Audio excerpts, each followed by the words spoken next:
Bwana Yesu asifiwe. Ni mara nyingine tena nashukuru Mungu kwa kunipa nafasi hii ili kusudi tuweze kushirikiana neno la Mungu kwa YouTube. Ukiwa na Biblia utafungua nami katika kitabu cha Waebrania, mlango ni wa 3 mstari wa 1 hadi wa 11. Nitasoma.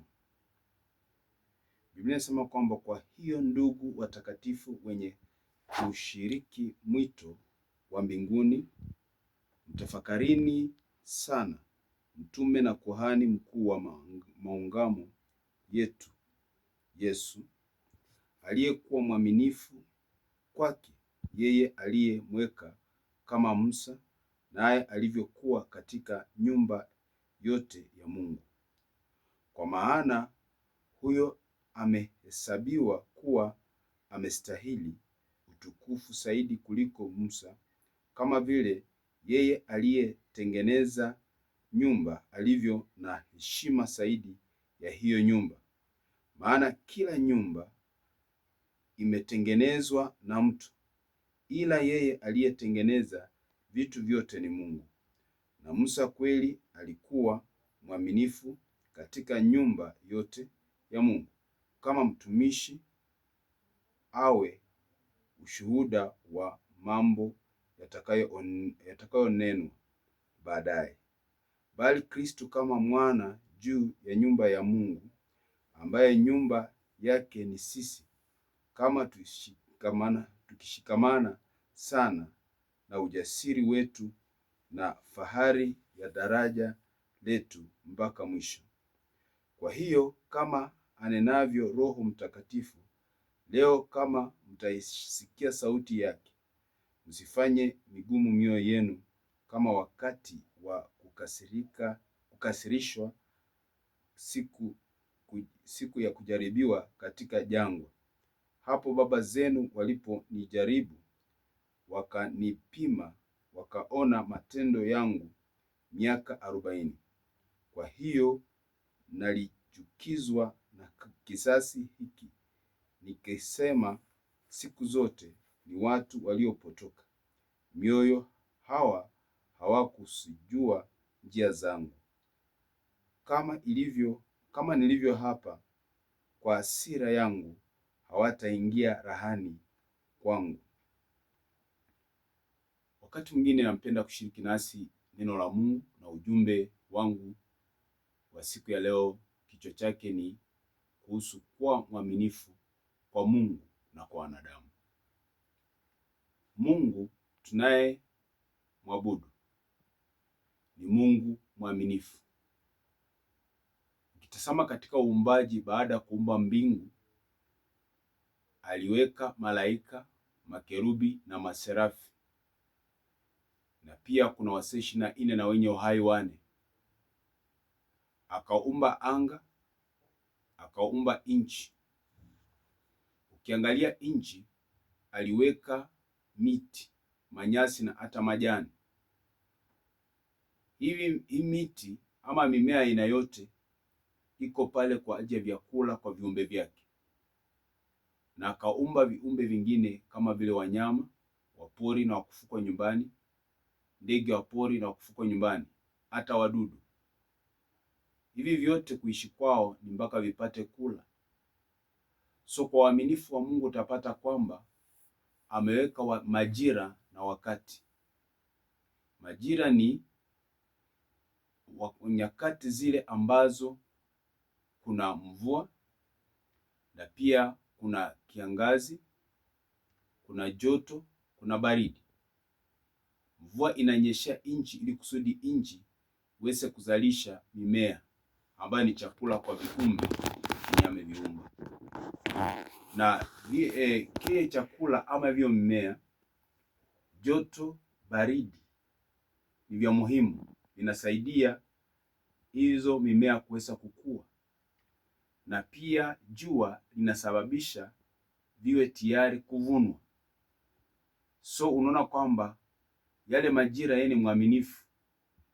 Wakati wa kulima na kupanda, mvua itanyesha ili mimea iweze kufanya na viumbe vipate chakula.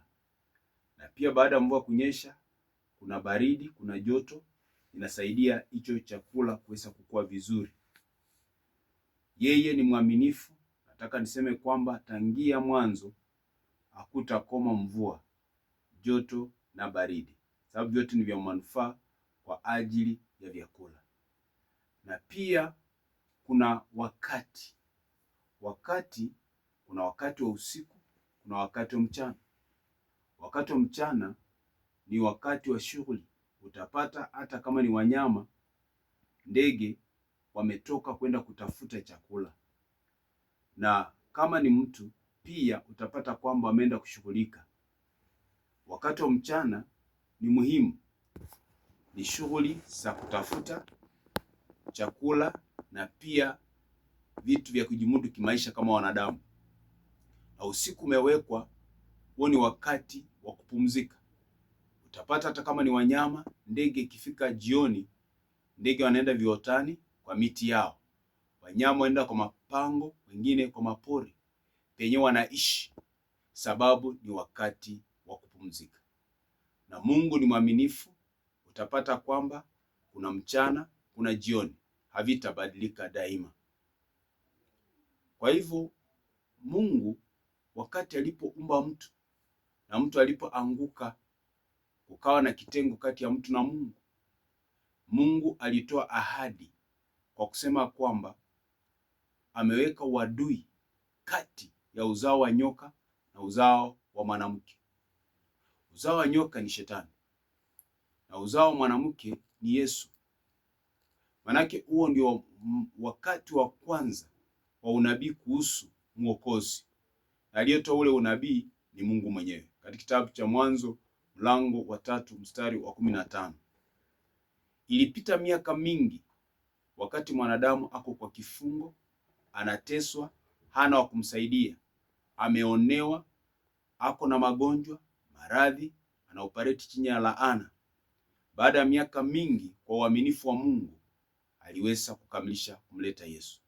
Nataka tuseme kwamba ahadi za Mungu, sababu yeye ni mwaminifu, hata ipite miaka, ipite muda, yeye atatimiliza, sababu yeye ni mwaminifu.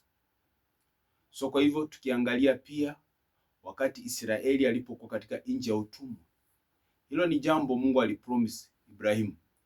Akasema uzao wake utaenda katika utumwa kwa miaka 400. Na Mungu baadaye atawatoa katika nchi, wataenda katika nchi ya ahadi na mali mingi. Baada ya miaka mingi, miaka 400 na kitu, Mungu aliweza kwenda na aliweza kukutana na Musa na akampa tume na kwenda kuweza kuwatoa Israeli katika nchi ya utumwa. Nini anachosema ni kwamba yeye alionyesha uaminifu kukamilisha neno alilo promise Ibrahimu, Isaka na hata Yakobo. Musa, Biblia inamsema kwamba alikuwa mwaminifu kwa Mungu. Chenye Mungu alimwambia, ngawaje kiko kinyume na Wamisri, maana alilelewa na Wamisri, sababu aliyemtuma ni mwaminifu, ilibidi na yeye kupractice uaminifu mbele za Mungu. Tukiangalia pia Yesu, mwana wa Mungu aliye hai, yeye alipoweza kuja hapa duniani, tume lake ilikuwa ni kuokoa mwanadamu. Alipokuja alisaliwa kwa Wayahudi. Wayahudi walikuwa na mila zao na desturi, walikuwa na mahekalu zao na masinagogi. Alienda kinyume na hizo sheria. Kwa nini? Kwa sababu ya kuonyesha uaminifu kwa baba yake. Ndio sababu tutasikia anasema kwamba yale nayafanya yale ya yule aliyenipeleka, maana yake ni Mungu. Hakufanya mambo yake, alikuwa mwaminifu kwa Mungu. Kwa hivyo ni nini chenye tunasikia mahali hapa? Biblia inaongelea kuhusu kwamba sisi ni watakatifu wenye kushiriki mwito wa mbinguni. Tutafakari sana mtume na kuhani mkuu wa maungamo yetu, yani Yesu. Ukiona mstari wa pili nasema kwamba aliyekuwa mwaminifu kwake yeye aliyemweka kama Musa naye alivyokuwa katika nyumba yote ya Mungu. Yesu alikuwa mwaminifu. Alikuwa mwaminifu na pia kwa Mungu na kwa wanadamu. Hakuwa na upaguzi. Yeye alikuwa mwaminifu kwa Mungu na kwa wanadamu. Nione kwamba alikuwa mwaminifu kwa wanadamu, utapata kwamba alikuwa anafanya yaliyo ya Mungu. Na pia hapa duniani kuna wakati ambapo walipomjia wakasema kwamba kuna haki ya kutoa ushuru, akaomba akasema, nipe sarafu. Akaonyesha picha na muhuri ulio katika sarafu, akauliza, hiki kichwa ni cha nani na huu muhuri wa nani? Wakasema kwamba ni wa Kaisari. Akasema, basi mpeni Mungu vilivyo vyake na mpe Kaisari vilivyo vyake. Hata kuna wakati ule ambao ilistahili waweze kulipa ushuru na hawako na pesa, akamtuma Petro aende ziwani atoe samaki na angalie kwa kinywa chake. Alipotoa samaki wa kwanza akiangalia kwa kinywa, akapata sarafu na wakalipa kodi. Alikuwa mwaminifu kwa Mungu na pia kwa wanadamu, hakwenda kinyume. Nataka niseme hivi kwamba baraka zetu zenye zinatoka kwa Mungu siko kiroho na pia kwa ulimwengu wa kawaida. Na kwa ulimwengu wa kawaida Mungu atatumia wanadamu kutubariki, lakini utapata kwamba kuna watu si waaminifu kwa Mungu wala si waaminifu kwa wanadamu. Nakumbuka siku moja kuna mama ambaye alikuwa ni mshirika, alikuwa na watoto 6. Mume wake na yeye mwenyewe anafanya vibarua, yeye anapalilia shamba la miwa na mumewe anapanga miwa kwa trakta. Pesa zao ilikuwa ni kidogo kulipa nyumba na kununua chakula kwa watoto na school fees. Kama mchungaji nikasikia kuwa na mzigo kumuombea. Nilipokuwa naomba nikifunga, siku moja Mungu akanena na mimi kwamba wewe unasema kwamba yeye ni mtumishi wangu, lakini yeye si mwaminifu kwangu na kwa mume wake.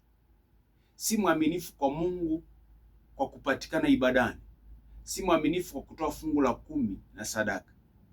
Na kwa mume wake, sababu ya hali anayopitia, yeye anafunja agano la ndoa, kuweza kukutana na wanaume wengine pale kazini. Kumbe likawa sababisho la Mungu kutokumbariki. Tukiwa waaminifu kwa Mungu na pia kwa wanadamu, Mungu anadhihirisha uaminifu wake kwetu sisi. So kwa hivyo ndipo nikaongea na mama, akaniambia ni kweli, sababu ya hali nimefanya hivyo, lakini naomba Mungu anisamehe. Kuna watu wale ambao ni waaminifu kwa Mungu. Bali nataka niseme kwamba uaminifu wako unaonyesha kwa Mungu kwa kutoa fungu la 10. Si pesa zenye umeiba, si pesa zenye umeendea ukahaba, si pesa zenye ambazo umeweza kumlagai mtu. Yesu muonyesha uaminifu kwa kutoa fungu la 10 kamili, lakini haujaonyesha uaminifu kwa mwanadamu. Hakikisha chenye unakipata ukipeleka kwa Mungu kiwa halali, kitakubalika kwa Mungu katika jina la Yesu. Kuna watu ambao hata hawezi akatumwa na bosi wake, sababu akitumwa kwa duka, akitumwa mahali, bei yaliambiwa akienda kula apate kwamba bei ya kile anataka kununua iko chini, yeye hata kurudisha balance yenye iko juu, moyoni mwake ataona kwamba amemuona Mungu. Wacha nikwambie my brother, my sister, hapo wewe umeiba. Wewe si mwaminifu kwa Mungu na si mwaminifu kwa wanadamu. And that's why kuna watu wenye ambao bosses hawaamini. Kuna wale ambao wameajiriwa, kama vile kuna mahali fulani sitaki kutaja, kuna mashamba makubwa, kuna matajiri. Watu wanapata pesa nyingi lakini hawasaidiki. Hata hana nguo nzuri, sababu wakati wa kupanda wanaiba mbolea, wanaiba mahindi wanauza. Wakati wa kuvuna wanaiba mahindi wanauza, wanaiba maziwa wanauza.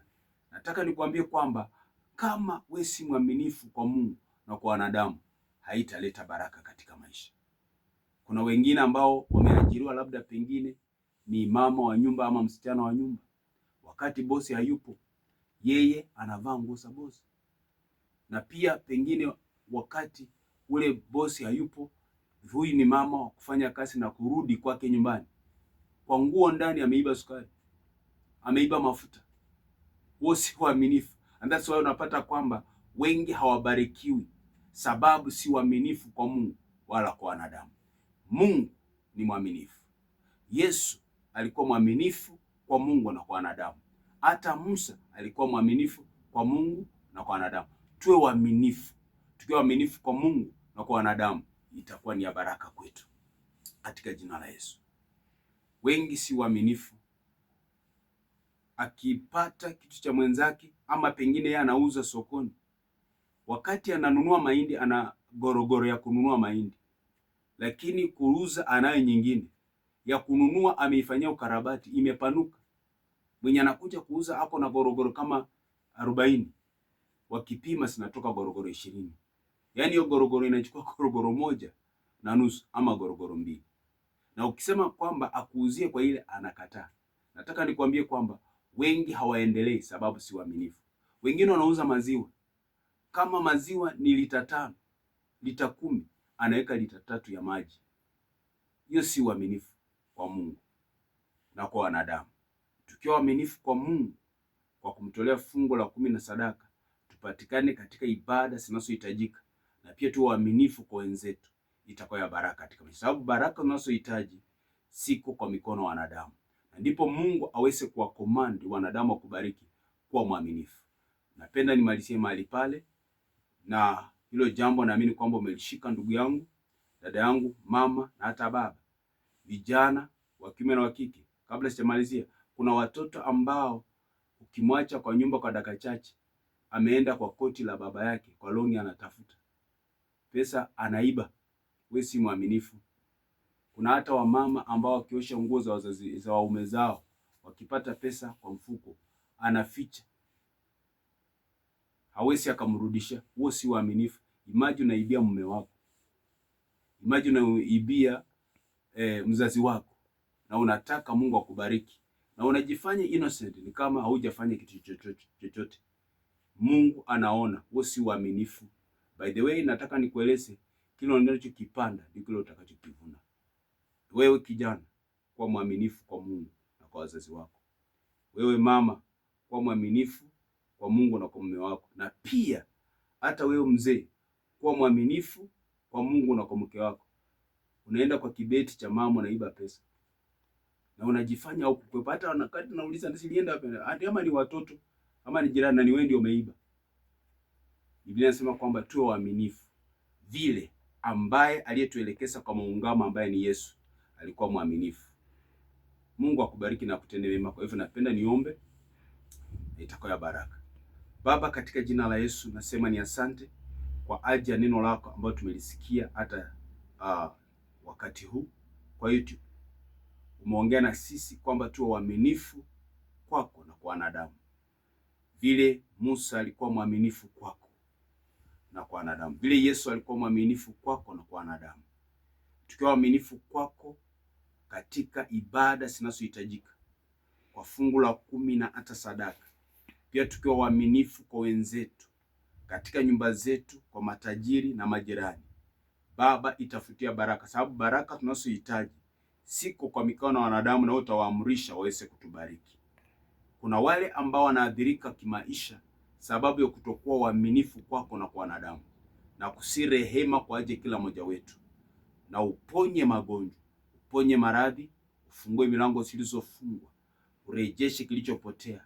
Huyu mwanafunzi msaidie kupita mtihani, muinue yule wa shule ya msingi, shule ya upili, chuo kikuu ama chuo cha anuai. Wabariki na watende mema. Na kushukuru kwa kipindi hiki, sababu haya maombi masikia na unayatenda, kwa jina la Yesu maana kuamini. Amen. Wakati unaponifuatilia kwa YouTube, akaunti yangu ya YouTube ni Apostle Leonard Mabonga, na kwa Facebook ni Simiyu Mabonga Leonard. Mungu akubariki na kutende mema. Bila kusahau namba yangu ya simu ni 020932783. Shalom, shalom. Amen.